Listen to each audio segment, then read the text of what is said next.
Hi everyone. इस video में हम बात करने वाले हैं इग्नू के एमबीए के प्रोजेक्ट सबमिशन के प्रोसेस और गाइडलाइंस के बारे में। एमबीए सेकेंड ईयर में प्रोजेक्ट बनाकर आपको जमा करना होता है। अब इस प्रोजेक्ट की क्या गाइडलाइंस है, आइए विस्तार से समझते हैं। सबसे पहले तो आपको मालूम है एक्चुअल प्रोजेक्ट से पहले जो प्रोजेक्ट के सिनॉप्सिस हैं वो आपको जमा करने पड़ते हैं। उसका जब अप्रूवल आता है फिर आपको जो एक्चुअल प्रोजेक्ट है वो जमा करना पड़ता है। तो जो ओडीएल मोड के स्टूडेंट हैं एमबीए प्रोग्राम के, उन्हें अपना जो सिनॉप्सिस होता है वो अपने रीजनल सेंटर के रीजनल डायरेक्टर को जमा करना होता है। वहीं जो ओएल मोड के स्टूडेंट हैं उन्हें एलएमएस पोर्टल पर अपना जो सिनॉप्सिस है वो जमा करना होता है। ओडीएल मोड वाले जो स्टूडेंट हैं अपने रीजनल सेंटर का जो एड्रेस वगैरह है वो उसकी वेबसाइट पे जाकर चेक कर सकते हैं। वहीं सिनॉप्सिस अप्रूवल के बाद जो एक्चुअल प्रोजेक्ट होता है ओडीएल मोड वाले स्टूडेंट को वो रजिस्ट्रार एसईडी इग्नू मैदानगढ़ी में भेजना होता है। वहीं ओएल मोड वाले स्टूडेंट को अगेन एलएमएस पोर्टल पर भेजना होता है। जो ये इग्नू का प्रोजेक्ट होता है एमबीए का, ये 8 क्रेडिट का होता है और इसे जमा करना मैंडेटरी होता है। इस प्रोजेक्ट की हेल्प के लिए आपको केवल ये जो यूजर मैनुअल दिख रहा है यही प्रोवाइड करा जाता है और कुछ एक्स्ट्रा चीजें आपको प्रोवाइड नहीं करी जाती। नाउ अब प्रोजेक्ट को बनाने के लिए सबसे पहला स्टेप आपका होता है सिनॉप्सिस इवैल्यूएशन। अब सिनॉप्सिस क्या होता है भाई, ये एक आप कह सकते हो समरी होती है आपके एक्चुअल प्रोजेक्ट के बारे में, ठीक है। इसी सिनॉप्सिस के अप्रूवल के बाद ही जो आपका एक्चुअल प्रोजेक्ट होता है वो शुरू होता है। सबसे पहला काम आपको ये करना होता है कि अपना एक टॉपिक आपको सिलेक्ट करना होता है कि जिस टॉपिक पर आप अपना प्रोजेक्ट बनाना चाहते हो। जो भी आपने अपना एरिया ऑफ स्पेशलाइजेशन एमबीए में लिया हुआ होता है उसमें ही आपको अपना जो प्रोजेक्ट वगैरह है उसका टॉपिक चूज करना होता है। ये प्रोजेक्ट वगैरह कोई केस स्टडी हो सकती है किसी ऑर्गेनाइजेशन की, किसी कंपनी की, या किसी ऑर्गेनाइजेशन को आप कंपेयर कर सकते हो अलग अलग पैरामीटर्स पर, या कोई फील्ड स्टडी भी आपकी इस सिनॉप्सिस में हो सकती है। टॉपिक जब आपका सामने क्लियर होता है उसके बाद अगला काम होता है गाइड सेलेक्ट करने का। जी हाँ, एक गाइड होता है इग्नू के अंदर, वही आपको पूरा प्रोजेक्ट बनाने में गाइड करता है किस तरीके से सारी चीजें होंगी। गाइड की कुछ स्पेसिफिक रिक्वायरमेंट है। गाइड जो है स्कूल ऑफ मैनेजमेंट इग्नू का फैकल्टी मेंबर होने चाहिए, या जितनी भी एकेडमिक काउंसलर्स हैं मैनेजमेंट प्रोग्राम इग्नू के जिनके बाद रिलेवेंट एक्सपीरियंस है स्टडी सेंटर में पढ़ाने का, उन्हें आप अपना गाइड ले सकते हो। या मैनेजमेंट फैकल्टी कोई भी हो जिनके पास 5 साल का पीजी टीचिंग एक्सपीरियंस है, मास्टर डिग्री है मैनेजमेंट में उनके पास, या अलाइड सब्जेक्ट में, और 5 साल का एक्सपीरियंस है रिलेवेंट एरिया में, उन्हें भी आप इसमें चूज कर सकते हो। अगर आप मार्केटिंग अपना टॉपिक चूज कर रहे हो मार्केटिंग में, तो जो सुपरवाइजर जो गाइड होगा उसके पास 5 साल का एक्सपीरियंस मार्केटिंग की एरिया में होना चाहिए। इस चीज का ध्यान रखें। एक प्रोजेक्ट गाइड जो होता है, एक जो सुपरवाइजर होता है वो एक टाइम में मैक्सिमम 5 स्टूडेंट को ही गाइड कर सकता है। अब आपने गाइड सेलेक्ट कर लिया इग्नू के रिक्वायरमेंट के हिसाब से और टॉपिक भी सिलेक्ट कर लिया, उसके बाद आपका प्रोसेस शुरू होता है सिनॉप्सिस को प्रिपेयर करने का। प्रपोजल जो होता है आपका, सिनॉप्सिस जो होता है उसका एक प्रॉपर फॉर्मेट होता है जिसके अंदर इंट्रोडक्शन पार्ट होता है जिसमें आप अपने टॉपिक के बारे में बैकग्राउंड बताओगे, जिसपे रैशनल होता है जिसमें आप ये बताओगे कि आपने ये जो प्रोजेक्ट है, ये जो टॉपिक है, ये क्यों चूज करा है, और इसका एक ऑब्जेक्टिव होता है जिसमें आप ये बताओगे कि इस प्रोजेक्ट को बनाने का क्लियर प्रोसाइज ऑब्जेक्टिव क्या है, यानी कि प्रोजेक्ट को क्लियर करने के बाद क्या गोल आप अचीव करोगे। इसके बाद इस सिनॉप्सिस के अंदर रिसर्च मेथोडोलॉजी भी आपको डिफाइन करनी होती है। Research design, nature and source of data information, यानी कि किस नेचर का डेटा है, कहाँ से आपने कलेक्ट करा है, टेक्निक कौन कौन सी है कलेक्ट करने की, ये सब चीजें, टूल्स एंड टेक्निक आपने कौन सी यूज करी, मेथड्स कौन से यूज करें, ये आपको बताना होता है। और लिमिटेशन भी, लिमिटेशन का मतलब देखो हर चीज की लिमिटेशन भी होती है, जो आपने प्रोजेक्ट बनाया है उसकी लिमिटेशन क्या है वो भी आपको बतानी होती है। उसके बाद ये जो फॉर्मेट मैंने आपको बताया ये सिनॉप्सिस का फॉर्मेट है। इस फॉर्मेट के बेसिस पर आपको फिर सिनॉप्सिस एक्चुअल में सबमिट करने होते हैं। सिनॉप्सिस के अंदर इसका प्रॉपर प्रोफॉर्मा भी लगता है जो मैं अभी आपको बताने वाला हूँ, और बायोडाटा भी लगता है गाइड का, जो सारी चीजें इस यूजर मैनुअल के आपको लास्ट में मिल जाएंगे। अब जो प्रपोजल है सिनॉप्सिस का उसको फिलअप करने की यहाँ पे इंस्ट्रक्शन है।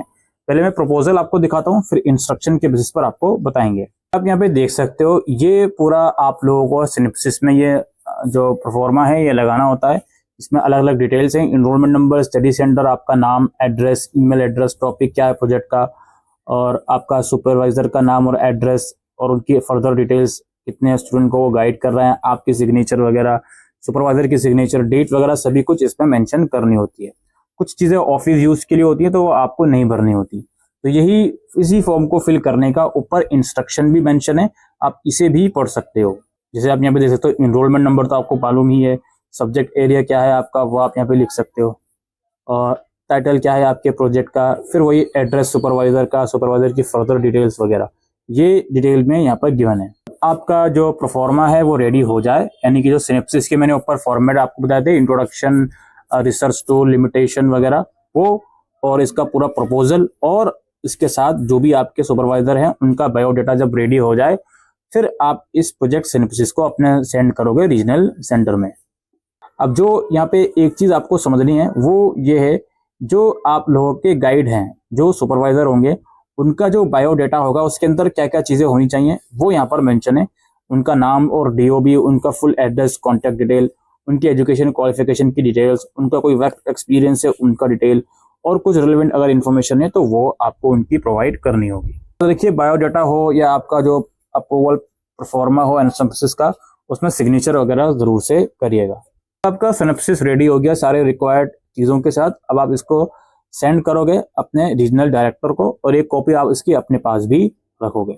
ODL student again regional centre को सेंड करेंगे, और ओएल मोड के जो स्टूडेंट है वो एलएमएस पोर्टल पर सेंड करेंगे। सेंड कर दिया, उसके बाद जो आपका सिनेप्सिस है इसका इवेल्युएशन का प्रोसेस शुरू होगा।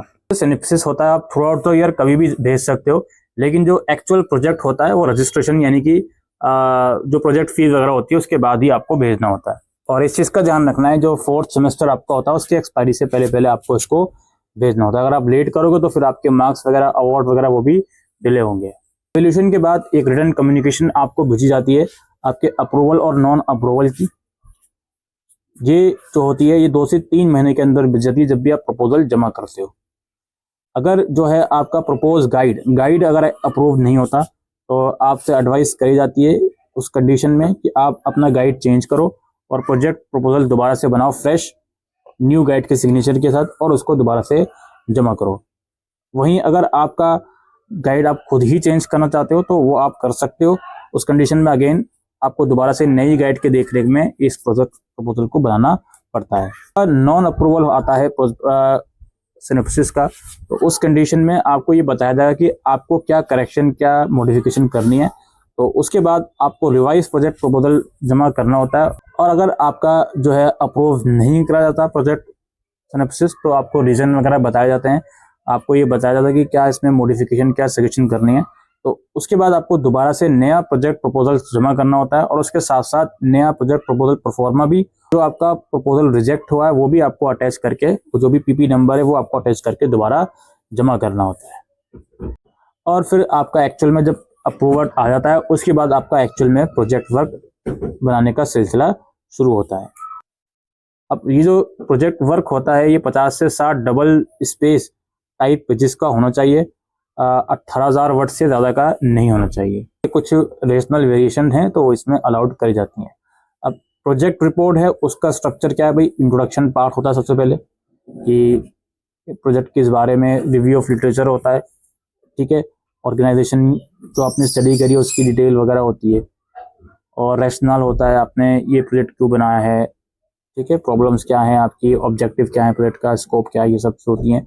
रिसर्च मेथोडोलॉजी होती है उसके अंदर कि क्या क्या चीज़ें आपने इस्तेमाल करी इस प्रोजेक्ट को बनाने में, इंफॉर्मेशन के लिए क्या क्या चीज़ें आपने यूज़ करी, जिसमें रिसर्च डिज़ाइन, नेम और सोर्स ऑफ डाटा, ये सब चीज़ें होती हैं।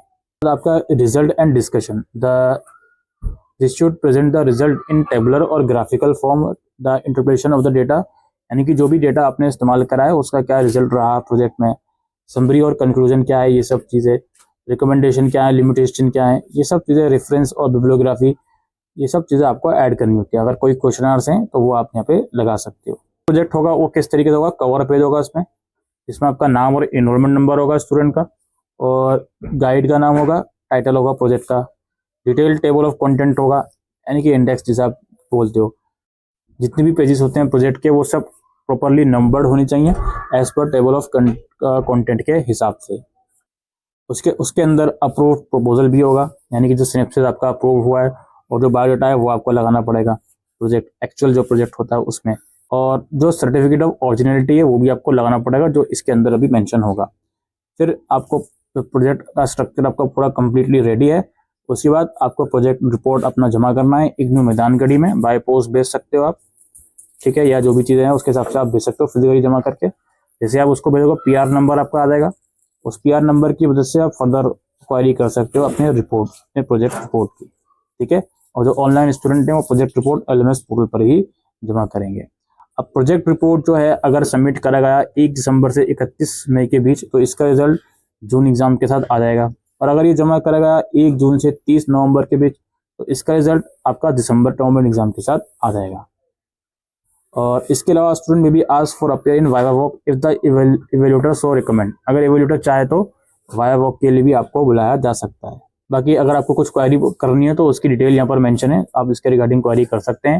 ये सर्टिफिकेट ऑफ ओरिजिनलिटी है जो प्रोजेक्ट के स्ट्रक्चर के अंदर अटैच होता है, और कुछ इंपॉर्टेंट नोट हैं जो मैं आपको बता ही चुका हूँ, इसे आप लोग पढ़ लीजिएगा, ठीक है। तो यही दोस्तों इस वीडियो के अंदर हम डिस्कस करने आए थे regarding IGNOU MBA project submission, important instruction and guidelines.